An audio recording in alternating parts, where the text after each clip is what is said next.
which is basically going to take us about 527 days to do in total. We have 491 press conferences scheduled from coast to coast with cities and towns. And we're going from community to promote a very positive spirit towards organ transplantation. And one of the main reasons why is because when it comes to donating our organs, Canada falls as one of the lowest in the civilized world. And because of that, there's a lot of good men, women, and children that are passing away waiting for organs needlessly.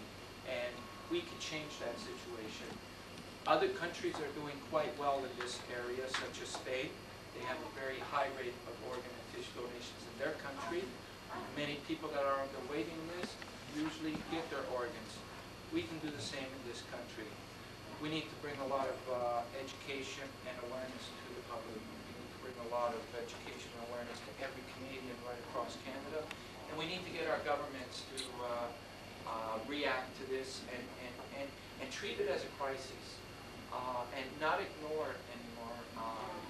It hasn't been a priority on their agenda, and it wasn't until recently that Premier Harris took some steps to address this last year with the Premier's Advisory Board. We're hoping to lobby the premiers right across Canada. We're hoping to lobby the Prime Minister right across Canada.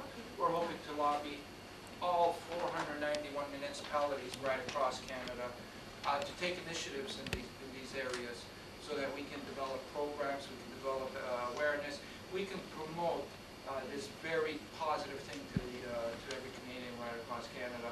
We need to let people know about the benefits about organ transplantation. In my case, I benefit very greatly because 5 years ago, I was rushed to the hospital with liver failure. And the doctors told me at that point that I only had 2 days left to live, and my only hope was a transplant. So I had to count my blessings and make my peace. And the next day, I got a call that there was an organ available. And let me tell you, I was one of the fortunate Canadians because I met so many other Canadians that were on the waiting list that didn't get that call and passed away. So after I woke up from the surgery, I knew that how I got that organ.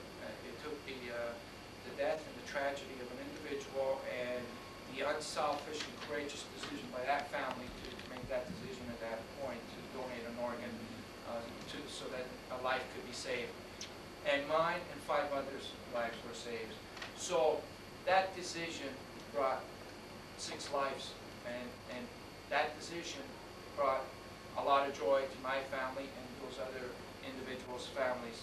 And that decision brought a lot of joy to my friends and all their friends. One decision positively affected 1,000 people's lives. So we're trying to promote that. We're trying to promote that spirit. And one of the things that I was happy to hear is the work that Marina has been doing in your community, handing out donor cards and actually, it was the Rotary Club. Oh, okay. Excuse me. Well, that is certain. Oh, great. Well, these are things that we're so glad to see that are happening as we're going into communities. And where it's not happening, we're hoping to plant a seed so that it could happen. We share pretty well the same feelings about a certain thing, Levina and I, and that's a national registry. It is much needed. At present, we have a system where we're encouraging people to sign their donor cards and express the wish to the family. But we have a system where we have to approach the family at the worst time possible. And it takes an exceptional family to say yes when they're asked at that moment. It takes an exceptional family because 50% of the times the family is vetoing the individual's wish because they're asked at the wrong moment. They're asked at a weak moment. And I've talked to hundreds of those families that have vetoed decisions, and they all told me the same thing. They're living with a lot of regret because they said no. And they wish they weren't asked at that moment, because if they were asked before or they were asked after, they would have said yes. So why do we still have this system on our hands where we have to approach the decision to be made at the hardest time possible. Why can't we make that decision beforehand, carefully, in our right state of mind, with the family present, with witnesses present, and have that wish carried out? That's what a national registry would do for us. And that's what other countries are using, and that's why they're so successful. So we've been pushing this right from the beginning. We've been going from community to community, relaying this message. We've been getting a lot of support. I was just telling Lavina as we were walking that we're very optimistic that something's around the corner, because we have the support of a lot of MPs. We got the Prime Minister's ears. We're hoping to schedule a press conference with him in the near future so we can give him our report. And we're hoping that this can take place as soon as possible. And we can't waste any time here, because there's 4,000 people on the waiting list right now. And you know, we need to do everything we can to give these people a fighting chance. And that's what this walk is all about. And that's what we're trying to do. We're trying to give that person on the waiting list a fighting chance. And we're trying to plant seeds as we're going from community to community, so initiatives could be started in each community. And from the lowest, Canada could become the highest. And that's where we usually enjoy our high standards of living, being the highest in all things. So I want to take this opportunity also to let you know of our biggest challenge right now. I've been on the road now for 177 days, and I've gone through 135 communities, and we've been,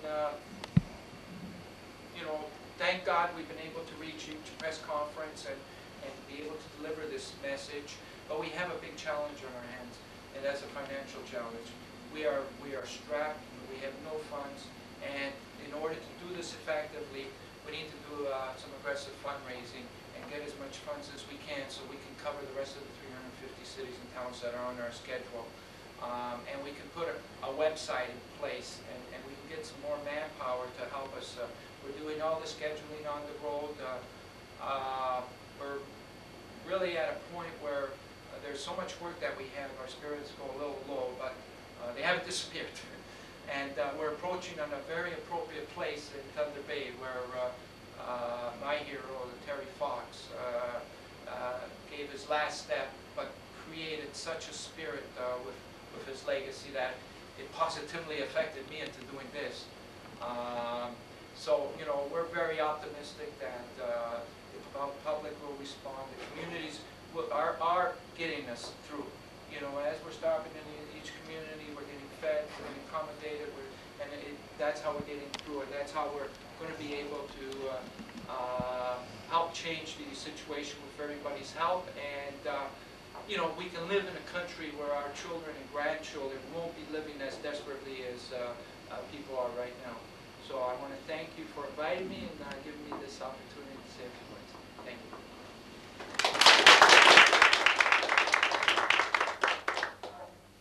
On behalf of the Rotary Club, I'd like to say thank you very much for coming. And here's a can, a Rotary can. Thank you. Thank you. Good luck on the rest of your trip. Thank you.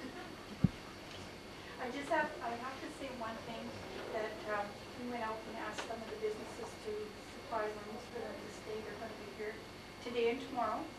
And the restaurants and the motels were just overwhelmed. They donated all that. So I just have to tell you that businesses need to be thanked, because they are very friendly. Absolutely.